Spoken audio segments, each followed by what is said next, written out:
조갑제TV 시청자 여러분 안녕하십니까. 2020년 11월 24일 정오를 지금 막 지났습니다. 영어의 Moment of Truth라고 합니다. 진실의 순간이라고 그러죠. 사람은 언젠가는 이렇게 피하고 거짓말하고 타락하고 하다가 언젠가는 진실과 마주할 시간이 온다는 겁니다. Moment of Truth. 트럼프도 진실의 순간에 직면해가지고 결국 굴복했습니다. 바이든을 사실상 당선자로 인정하고 총무처에 대해서 정권 인계에 협조하라는 지시를 내렸다고 했는데 총무처 장관 자신은 그런 지시를 받은 적이 없고 독자적으로 결정한 조치다라고 했습니다. 독자적으로 결정했던 트럼프가 추인을 한 셈이니까 결국 트럼프가 대선 불복을 포기한 셈입니다. 말은 그래도 계속 앞으로 법적 뭘 하겠다고 하지만은 그건 뭐 될 일도 아니었습니다. 처음부터 이게 될 일이 아니었습니다. 그런데도 대통령이니까 이 정도까지 밀고 온 셈이죠. 자, 이제 한국의 음모론자들도 진실과 마주할 시간입니다. 한국의 음모론자들, 즉 트럼프가 부정선거로 패배하고 바이든이 부정선거로 이겼다. 한국에서와 똑같은 그들이 주장하는 바 4.15 부정선거 음모론과 비슷한 일이 미국에서도 일어났다 해가지고 열심히 트럼프 측을 변호하는 말도 안 되는 황당무계한 근거도 없는 이미 미국에서 부정된 가짜 뉴스를 수입을 해가지고 막 확산시키니까 한국에 참 희한한 현상이 트럼프를 좋아하는 팬들이 그렇게 많은 거예요. 그 사람들이 열광하고 해가지고 며칠 있으면 트럼프가 승리한다.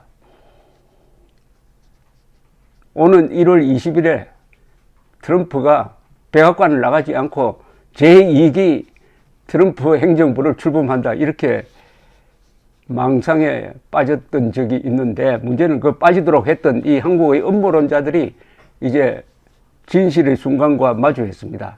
오늘 특히 이 유튜브들, 그 주장을 한 유튜브들이 오늘 어떤 행동을 하는지 앞으로 한 24시간 정도 한번 지켜볼 생각입니다. 어떻게 해야 되겠습니까?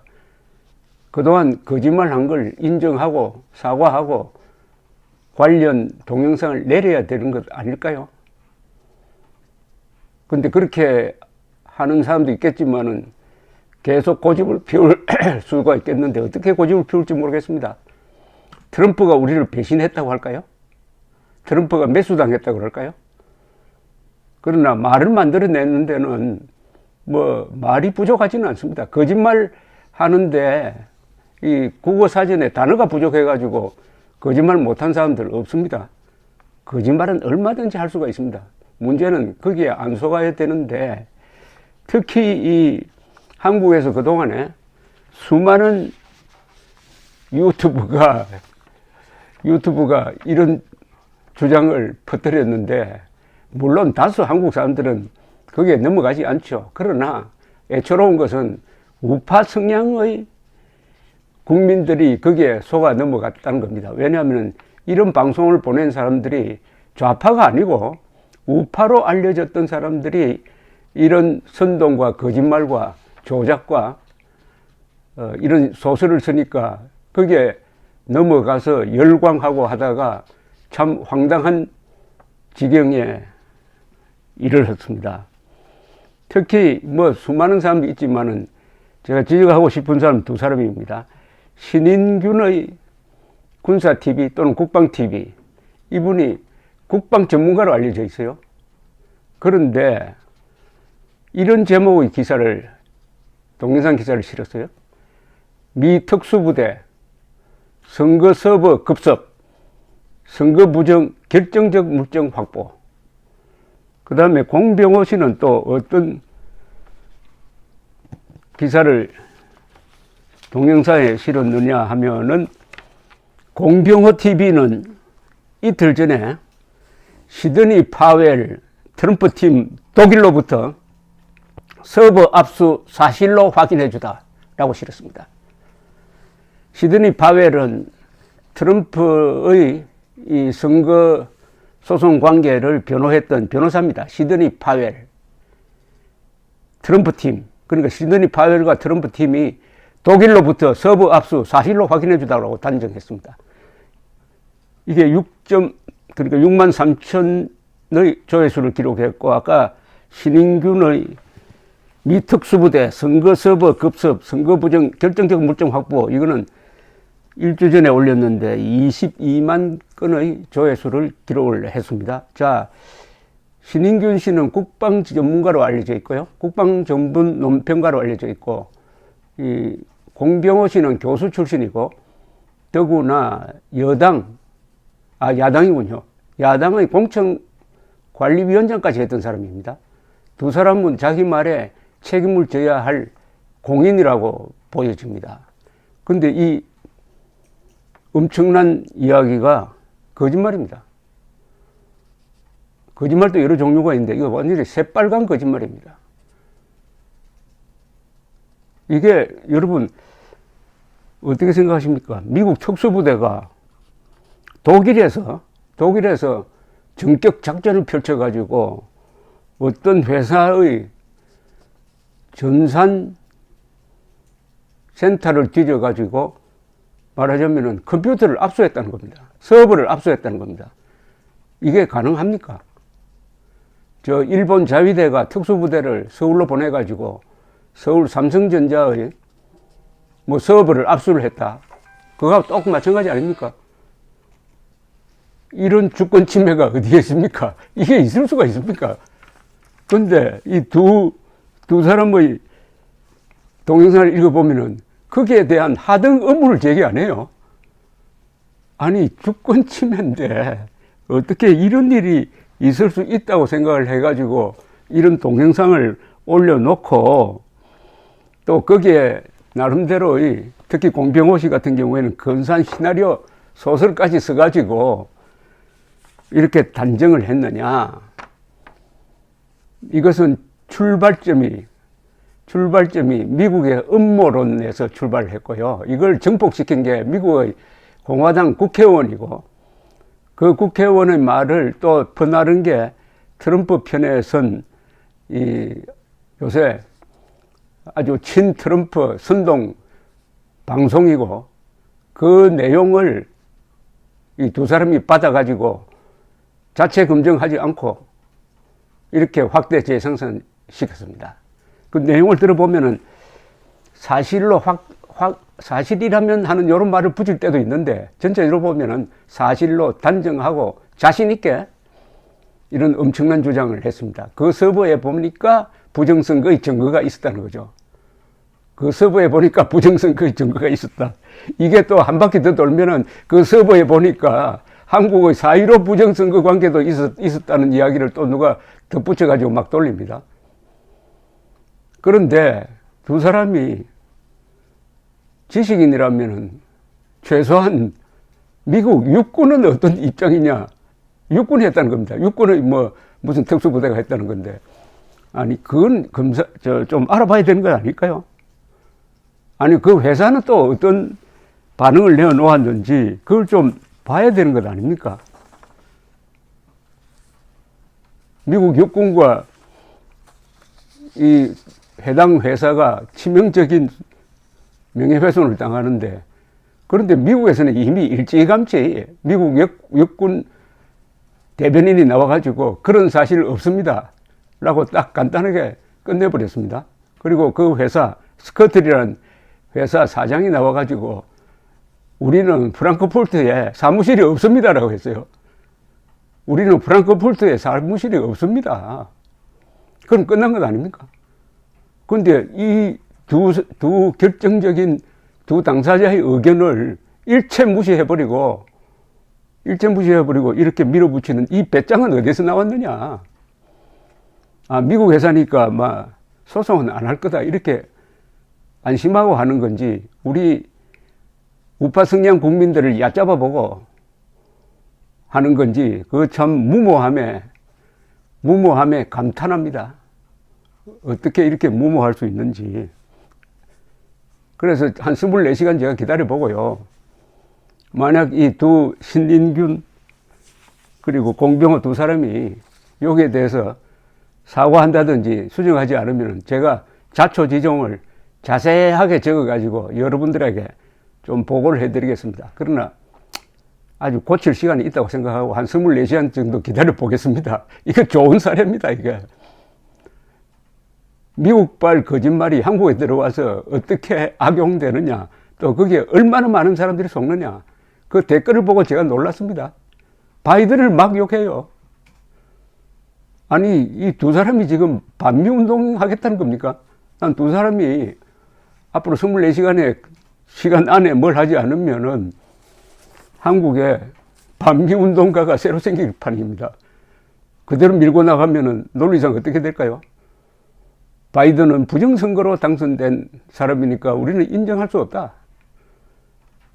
그래서 검은 넥타이 메고 그럼 미국 대사관에 몰려가가지고 바이든 타도를 하는 주사파가 아닌 무슨 세력이 하나 생길까 하는 생각이 듭니다. 자, 이제 결말이 난 셈인데, 이게 왜 이렇게 됐느냐 하는 걸 제가 몇 번 설명드렸습니다. 오늘은 우선 미시간주 선관위가 바이든에 대한 승리 인정을 해버렸습니다. 트럼프가 이 주의 공화당 지도부를 백악관으로 불려가지고 인정을 못하도록 막 압력을 넣었는데 그게 통하지 않았습니다. 공화당이 공화당 대통령 말을 듣지 않았다는 이야기죠. 공화당의 중진들도 잇따라 성명을 내고 트럼프를 비판하기 시작을 했습니다. 무엇보다도 미국의 선거 관리가 철저하다는 걸 이번에 다시 증명이 되었습니다. 간혹 착오는 있지만은 부정은 없다. 그럴 수밖에 없는 게 이 우편투표, 이번에 초점된 우편투표 역사가 19세기까지 거슬러 올라갑니다. 역사와 전통이 있습니다. 그리고 담당 공무원들이 대통령의 압박에 당당하게 저항해야 했습니다. 사표도 내고 했습니다. 특히 공화당 소속 선거관리 공무원들이 트럼프 편을 들지 않았습니다. 진영 논리에 안 빠졌다는 거죠. 이게 위기의 미국 민주주의를 살린 저력입니다. 우리가 이 과정을 살펴서 2022년에 자유진영이 한국 대선에서 승리해가지고 정권을 되찾는데 어떤 교훈을 터득할 것인지 한번 벤치마킹을 할 필요가 있는데, 이 음모론자들 때문에 그동안 그런 대로 관심이 쏠리지 않았습니다. 이런 음모론이 등장하면은 우파를 약화시킵니다. 우파를 분열시킵니다. 우파를 조롱거리로 만듭니다. 이 한국의 음모론이 전개되는 과정을 제가 한번 다시 정리를 한번 해봤습니다. 첫째, 4.15 총선 음모론자들이 미국 대선 음모론자로 바뀐 경우가 참 많아요. 4.15 총선 음모론자들은 총선에서 미래통합당이 이긴다고 예측한 사람들이 많습니다. 또 어떤 무슨 점 보는 사람을 앞세워가지고 3분의 2나 차지한다라고 큰 소리 쳤는데 막상 미래통합당 대표로 나오니까 아니다, 이거는 사전투표 부정으로 졌다 하는 변명을 하기 시작한 거죠. 그래서 음모론이 확산된 거죠. 필요에 의해서. 미국 대선 음모론자들 중에도 이번 대선에서 트럼프가 이긴다고 확신하다가 빗나가니까 트럼프가 제기한 선거 부정론을 가지고 일종의 피난처를 삼으려 한 이들이 많습니다. 자신의 약점을 덮기 위해서 거짓말을 하는 거죠. 유튜브 경우에는 이런 거짓말을 하면 조회수가 많아지니까 또 광고도 많이 들어오니까 돈벌이를 위한 거짓말일 수도 있습니다. 그렇게 되면 그건 사기죠. 범죄입니다. 그리고 한국과 미국 대선 음모론자들은 도대체 어디서 이런 황당한 정보를 얻었느냐가 궁금합니다. 이게 참, 이 사람들의 공통점이 뭔지 아십니까? 뉴욕타임스, CNN, 워싱턴 포스트는 가짜다, 믿을 수 없다 이렇게 주장을 합니다. 그럴까요? CNN, 워싱턴 포스트, 뉴욕 타임즈는 퓰리츠상을 제일 많이 받는 언론이고요. 사실 보도는 엄격하게 합니다. 그러나 논평은 아주 주관적으로 합니다. 논평만 보면은 지나치게 트럼프를 때린다고 볼 수가 있습니다. 그러나 사실 보도는 정확하게 하니까 이들 신문이나 방송을 보고 그 사실만 취하면 되는 겁니다. 그런데 페이크 뉴스다 트럼프 말대로 따라가면서 어디서 정보를 얻느냐 하면은 트럼프 측에 있는 선동 매체, 음모론 매체로부터 정보를 얻는 거예요. 그것이야말로 거의 대부분이 거짓말입니다. 지금 한국의 음모론 유튜브하고 마찬가지예요. 아니, 그보다 훨씬 더 심합니다. 미국 사람들은 이 종교하고 또 연결이 돼가지고 음모론을 만들 때는 상당히 무시무시하고요. 꼭 무슨 괴기 영화 보는 것 같습니다. 거기 한번 빠지면은 저기 UFO도 나오고 하여튼 굉장합니다. 거기에 딱 걸려가지고 엉터리 정보, 아까 제가 소개해드린 육군이 프랑크푸르트에서 작전을 해가지고 서부를 압수했다는 이런 이야기까지 나오는 겁니다. 그걸 그냥 한국으로 수입해가지고 자기 멋대로 가공을 해가지고 이렇게 했습니다. 이 음모론자들은 미국 민주당도 한국 민주당처럼 좌파라고 착각하는 경우가 있습니다. 민주당에 대한 무조건적 거부감은 복잡한 미국 정치판을 우리식으로 보고 미국 역사를 제대로 읽지 못한 탓인데 고정관념에 한번 포로가 되면 좀처럼 헤어나지 못합니다. 그 중에는 자기는 백인도 아니면서 백인 우월주의에 빠져가지고 흑인을 낮추어보는 그런 생각을 가진 사람도 있습니다. 인종주의자들. 그런데 이들은 가장 기초적인 의문을 갖지 않아요. 뭐냐? 민주당이 야당인데 공화당 정권 아래서 어떻게 이렇게 대규모로 조직적인 부정선거를 저지를 수 있는지에 대한 원초적 의문을 갖지 않습니다. 확정 편향이 되면은 자신이 믿는 것과 다른 정보는 다 배척해 버립니다. 예를 들면 조지아주는 공화당 지사가 통치를 하는데 여기서도 바이든이 이겼다고 선언했고 더구나 수개표를 통해서 500만 표 이상을 일일이 다 대조를 했는데도 그것도 안 믿어요. 안 믿습니다. 또 선거를 관리하는 미국 국토안전부 그리고 유럽 안보협력기구에서 파견한 참관인단이 공정한 선거였다고 하는데도 안 믿습니다. 이들은 분리하면은 딥스테이트다 이럽니다. 딥스테이트가 모든 조작의 원흉이다. 그런데 딥스테이트가 누구냐? 가만히 그 사람들 말하는 걸 들어보면은 뉴욕타임스와 같은 정통 언론 그리고 대통령 말을 듣지 않는 정통 관료, 기업인 그리고 군대를 딥스테이트라고 해요. 이거야말로 미국을 지탱하고 있는 미국 주류 세력이고 애국자들이죠. 이들은 또 법정으로 가면 대법원을 공화당계가 장악하고 있으므로 이긴다고 착각을 합니다. 아니 미국 대법원이 아무리 트럼프가 임명한 대법관도 거짓말에 손을 들어주지는 않죠.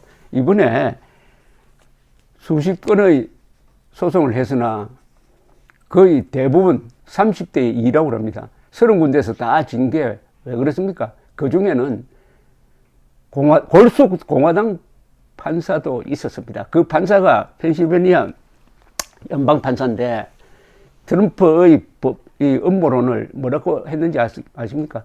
프랑켄슈타인 괴물 같다고 했습니다. 짜집기 해서 만든 프랑켄슈타인 괴물과 같다. 이 음모론자들은 미국 공무원들의 독립성을 과소평가합니다. 공화당 당원이라도 트럼프가 부동한 명령을 내리면 따르지 않는다는 미국의 그 개인주의를 잘 몰라서 미국의 선거 역사에서 당락을 바꿀 만한 조직적 부정은 단 한 번도 없었다. 미국 FBI 국장이 이야기했습니다. 그것도 안 믿습니다. 근데 이 음모론자들은 자기들끼리만 소통합니다. 자기들끼리만 소통을 하니까 이 에코 챔버에서 소리가 막 증폭되는 식으로 점점 자기 확신이 더 강화됩니다. 근데 오늘 또 무슨 변명거리를 만들지 한번 보면 재밌는 일들이 아마 오늘 음모론 유튜브에서 벌어질 겁니다. 이들은 우파를 분열시키고 우파를 조롱거리로 만들고 그래야 우파를 고립시킵니다. 우파가 사실을 무시하면 좌파보다 못한 존재가 됩니다.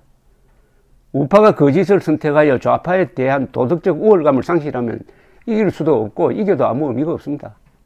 괴물과 싸우다가 괴물을 닮아버리면 이겨도 의미가 없는 존재로 전락한다는 말씀을 드리고 싶습니다. 감사합니다.